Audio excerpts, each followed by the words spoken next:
Hello everyone and welcome back to the channel. The other day I showed a short video of me starting up an old MSI Wind laptop or netbook that I've been having in storage for years, and I decided to try and start it up. It started, but I couldn't remember the password. I had to crack the password, and when I got in I remembered and also saw the fact that I have reset the entire system, so I didn't have any files laying around.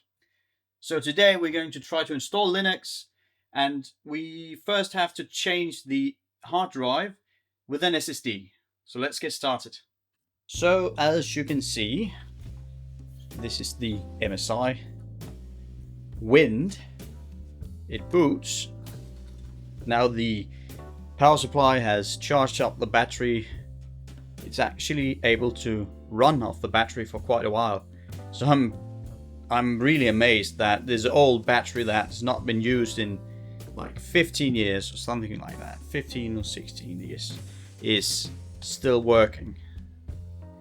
It's booting Windows 7 and it's booting Windows 7 Professional. I think this is a 32-bit system, so we have to log in and check this out. So the password was actually just tests. This PC was the PC I went through the education in IT that I have, and I've written many assignments on this. But let's check the computer settings here. Yeah, this is a 32-bit operating system. So let's shut it down again. We have to disassemble the back plate.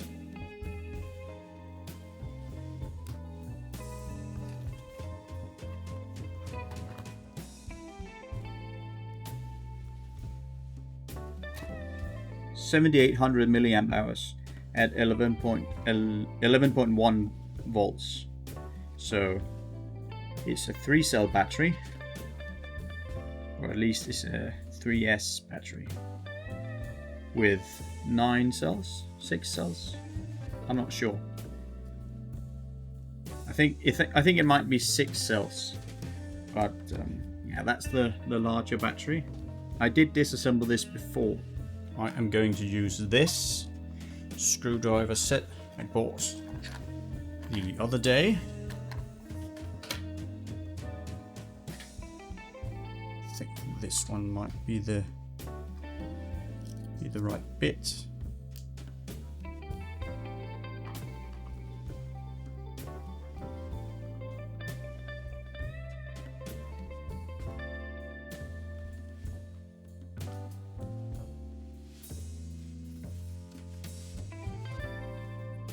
So let's try to pry it apart. Oh, that was easy. Maybe some of the plastic clips broke off. Well, there you have it. The motherboard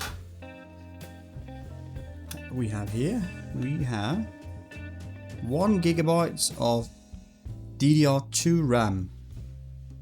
This is the Wi-Fi module. And we need to get that one off before we can get the hard drive out.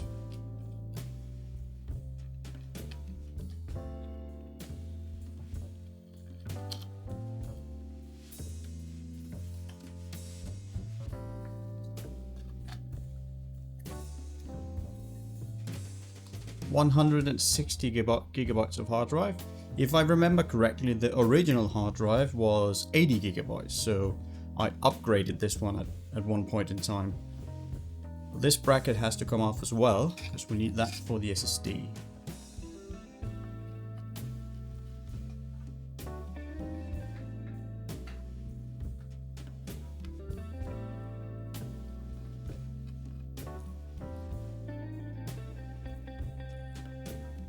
Like so.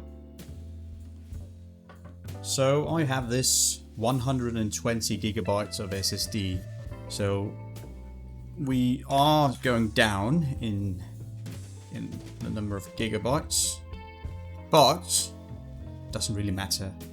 120 is just fine for this small project.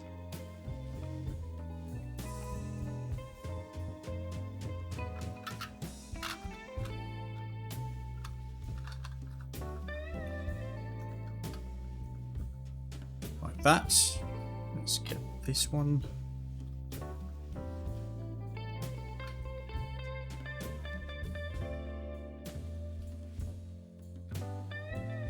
RAM, can't forget that.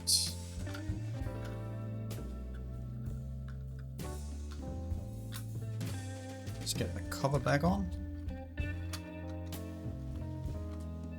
I did have some trouble with wires once, but don't think it's a problem this time.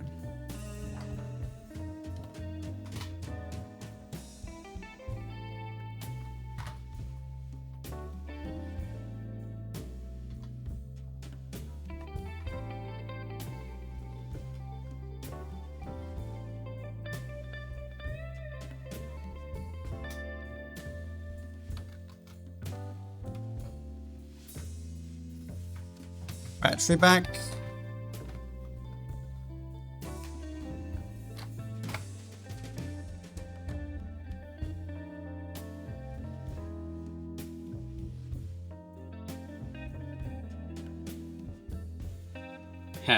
Yeah, I figured that. This SSD has been used in a pfSense firewall, so that's why it's trying to boot pfSense. Of course it can't, but we are going to create a Linux USB and try to boot off that. I was originally thinking about installing Ubuntu, but it seems that they do not make Ubuntu versions for 32-bit systems anymore. So I found this Sparky, Linux Sparky, or Sparky Linux, and they have a minimal GUI i686. I am also going to get a installer using Pendrive Linux. I don't know if that's gonna work, but I'll try it anyway. Download UUI.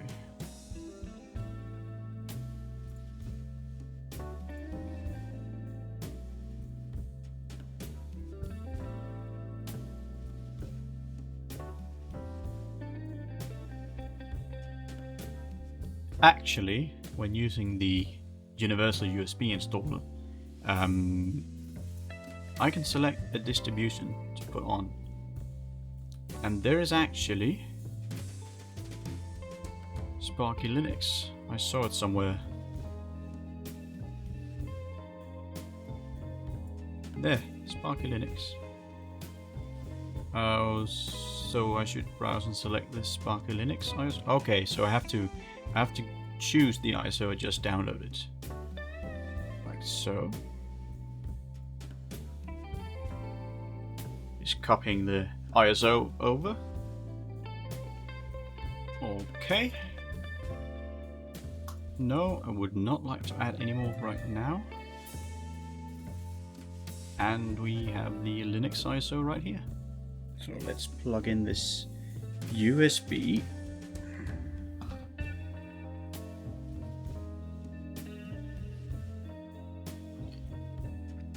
And then reboot the system.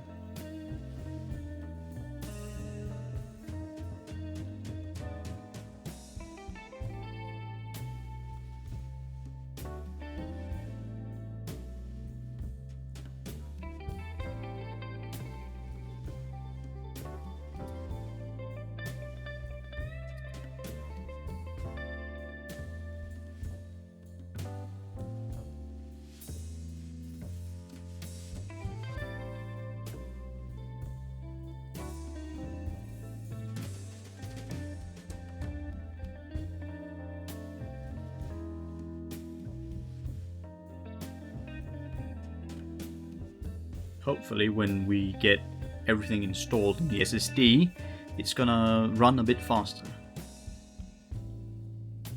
Right, so let's choose the Sparky installer.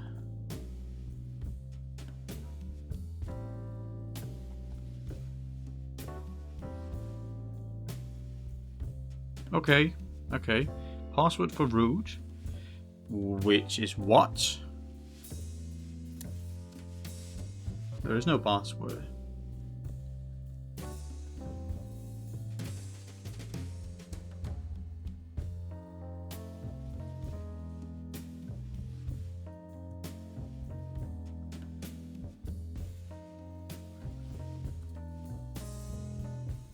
So I just had to set the root password in the terminal, and it seemed to accept it.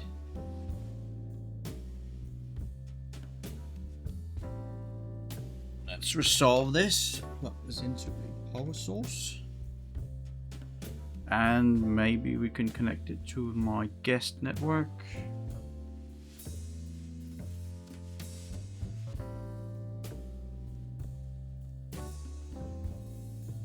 Right, so time zone, Europe, Copenhagen,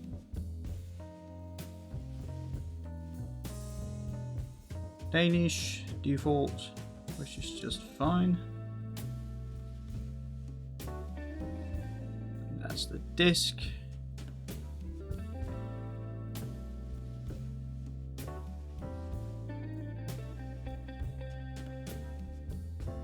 No swap file.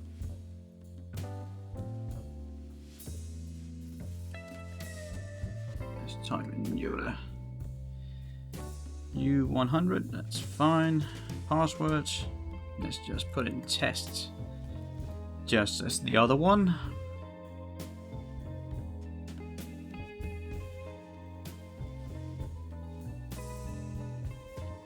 Install.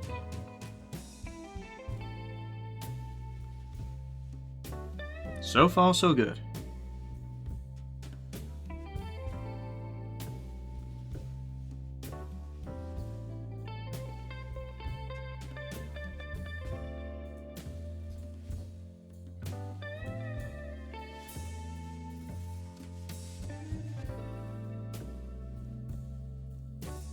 That took a long time, but finally, Sparky Linux 7 Orion Belt has been installed. So let's reboot.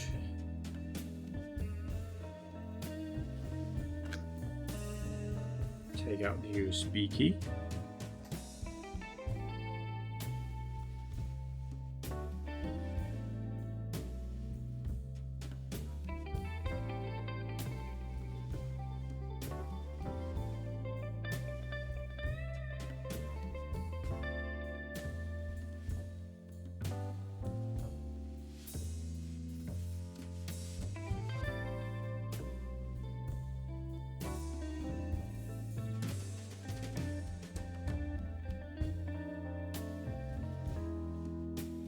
This is the desktop. What applications do we have? We have Firefox. Could we get Brave perhaps? I guess you have to go into this App Center.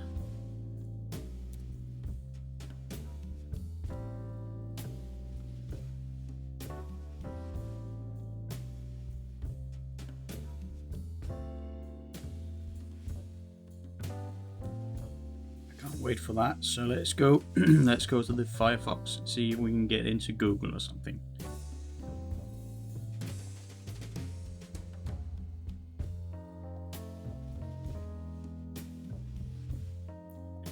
Let's try YouTube, see if we can play something.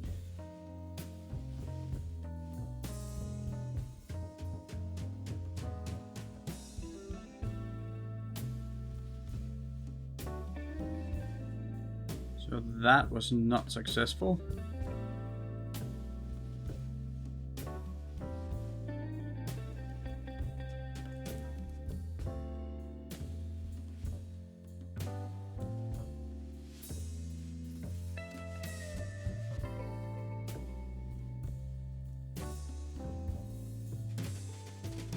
This is much slower than I anticipated. That's unusable. If you have any suggestion for a Linux version I should try, give me a comment and I'll try it out. And yeah. Thank you for watching this video. This was a short one this time, but I do have another laptop, which is the next laptop I bought after the MSI Wind, and this is an Asus E PC with also Windows 7 and an Atom processor, but it's a bit it's a bit bigger, and I think it has, I'm not sure if it's 64-bit or it's still 32, but let me know in the comments if you would like to see a video of me trying the same thing with this, and we'll see how much better it is. One note is that this screen is actually broken, since once upon a time I was lifting it in this screen here, and apparently I pressed too hard and it cracked all the way through. But I did buy the HDMI portable monitor, the sofa monitor, and we could use that to try and see if it would work. So let me know in the comment if you would like to see that in a video. So other than that, thank you for watching. Bye.